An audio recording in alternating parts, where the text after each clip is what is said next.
And I want to get to the financials here with Brad Holmes because Woodward Sports put out a great graphic yesterday. Did Ryan cook this up? No. You know who cooked that up. You? I cooked it up. Lucas! Yeah, Lucas! Look at this man cook it up. J. Look at this man. Aaron You cooked that Rodgers. whole thing up by yourself? Yep. Somehow. Indeedo. Some You know what, way. Lucas? Usually I don't like giving you any credit, but right now I'm going to give you credit.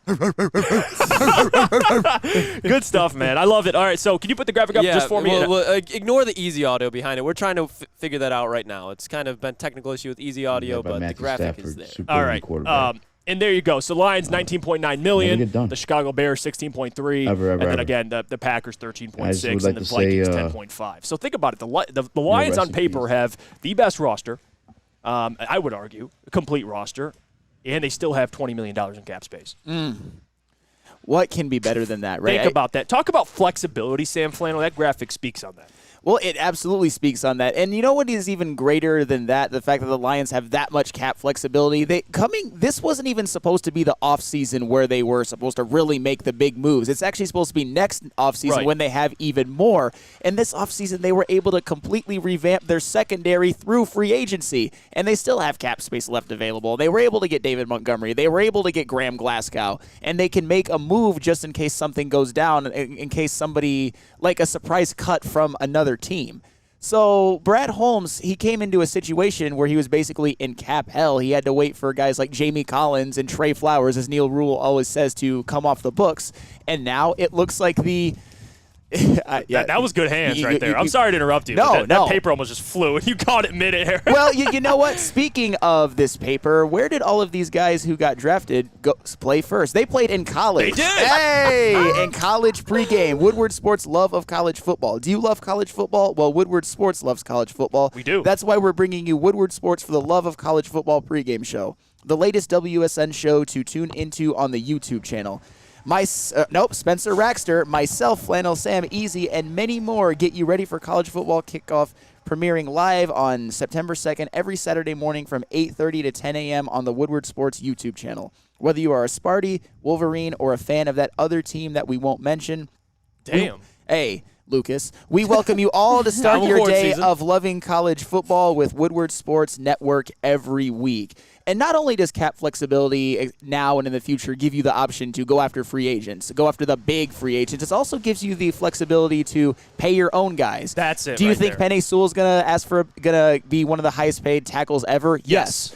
We're obviously going to want to pay Amon-Ra St. Brown. You think Yes. Aiden Hutchinson, when he comes off his rookie contract, you're going to want to pay him. I know they have a couple of years before we're going to have to worry about that. I understand Amon-Ra and Penei are going into year 3 and Aiden Hutchinson's going into year 2, but the way that this team is built, the way that the Brad Holmes has drafted, the way that they've done this all while still having a ton of cap flexibility, you know what that means? Sustained success. Yes, sir, and that's Flannel. absolutely, and that's one of the reasons why I think every single person, almost every single Lions fan watching the show, and every single person in this room right now will agree this is different because the way that they are built. This is not a fugazi. This is not a mirage. This is real because in the modern NFL, you need to acquire talent, but you also need to be financially smart. And the Lions have done that, and I think they will continue to do that. And I can't wait to see the type of players that they could even supplement their roster with next year. And in 2024, we might be looking at the favorites in the NFC.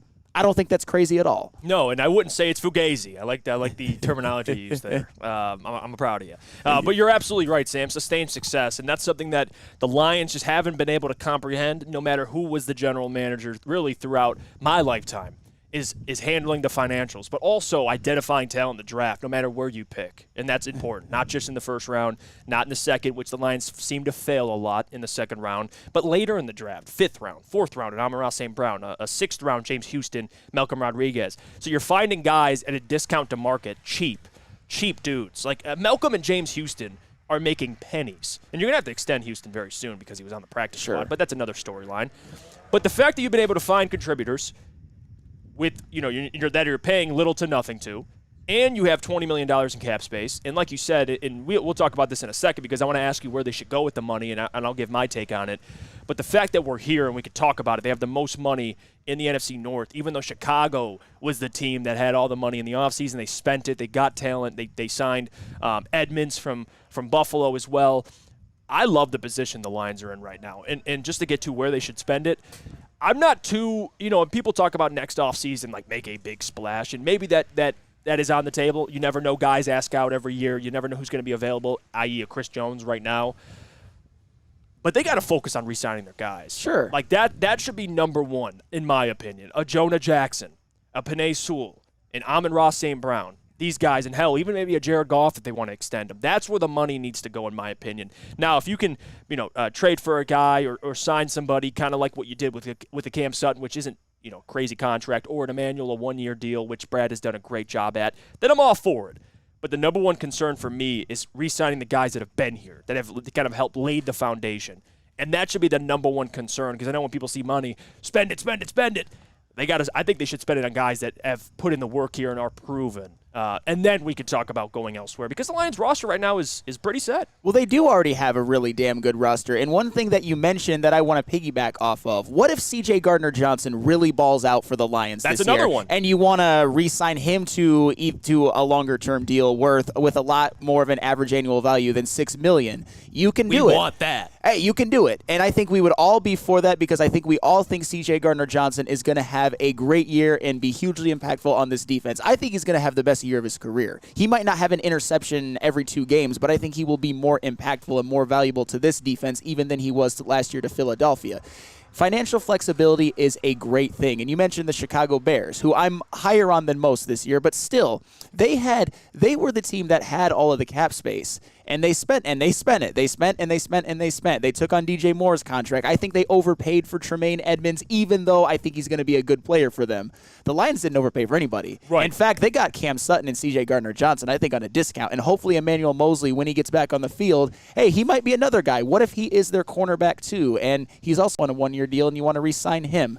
Financial flexibility is what's going to set you up for sustained success. And maybe they... and when we talk about making a splash move, I think it all depends on who's available. Maybe if there's a wide receiver. I'm looking at the 2024 free agency list right now. I see Mike Evans, but you just never know. Yeah. You never know. Now, if we're talking Mike Evans, I'm listening. He might not be staying in Tampa next year. I'm listening to Mike Evans. I'll tell you that. But the key to what you just said, Flannel, is sustained success, because that has been the message from the start. Mm-hmm. It's that they don't want to make those big splashes unless it's somebody that is going to sustain them over time. They've built this team back from the ground up, and Brett Holmes has said multiple times that he's not going to invest in a player just because that's what everyone is telling him to do.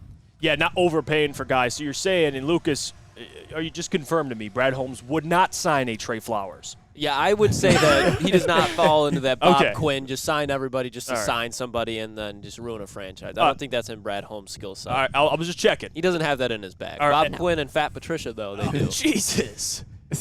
And I'm glad you hate Matt Patricia as much as I do, Lucas, even though... There's nothing to like about him besides the one time, I think it was on Monday Night Football against the Patriots, when they had that little slow shot of him throwing the challenge flag. That's the only thing that I liked about Matt Patricia that whole time. Hey, the Lions the Lions actually murdered the Patriots in that game, for the record. They did, yeah. It was Sunday Night Football. Yeah. Thank you, Flannel. Thank you. Track down the numbers. Yeah. Flannel just giving you the context. Wasn't it 26-10, I think? Yeah, it was close to that. Yeah. Jeff Olson says, don't bother. Mike Evans will retire a Buccaneer. You don't let future Hall of Fame guys walk at 30 years old. Actually, Jeff Olson, if I'm the Bucs, I think the smart thing to do would be to trade a guy that you can get probably the most value right now. Like Mike Evans isn't getting any younger. He's still a guy who could put up 1,000 yards a season. In my opinion, if you're the Buccaneers, and unless you get a quarterback that, because again, the roster's still pretty good, but if you think you're heading into a rebuild, I'm trading Mike Evans right now. Unless you want to keep him and just hang him around, like he said, and just let the Hall of Famer sit there and retire a Buccaneer, that's fine.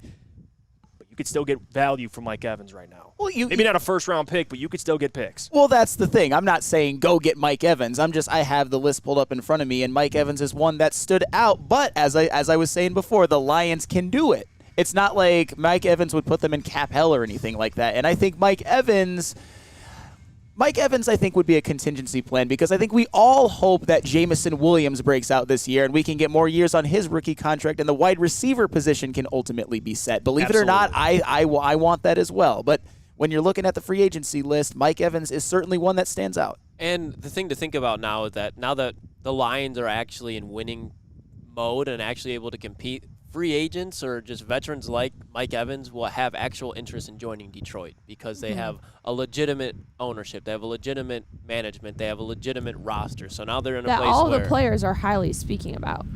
exactly. Yeah, and Jeff Olson says Bucks aren't heading into a rebuild. They could very well make a playoff this year. Oh my God! With who and what army? You start with Baker Mayfield. That's all you need to know. You start with Kyle Trask. That's all you need to know. Well, we'll see. Maybe Jeff Olson's onto something. Maybe Baker Mayfield has a great year that make the playoffs. In an NFC that's weak. Maybe it's the division. I don't think right? it's crazy, and that division too. Yeah. But Saints are coming. Your Derek Carr's coming. Who's their head Lucas coach Klotz. now? Byron Leftwich, or is it Do they keep Byron Leftwich? No, Todd Bowles. Todd Bowles. Yep, Okay. Todd Bowles is the head coach. Ooh. They let go of Leftwich, didn't they? Yes. Yes, Okay. they did. They did.